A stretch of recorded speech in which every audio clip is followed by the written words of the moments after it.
po yun. Doon sa kabila. Volcano po yun. Yung Mount Darala. Hindi po siya active kasi yung init niya dito po nagasingaw. Active ba? Hindi po active kasi dito nga nagasingaw yung init niya.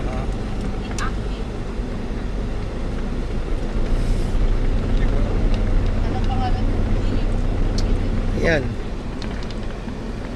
Makinit.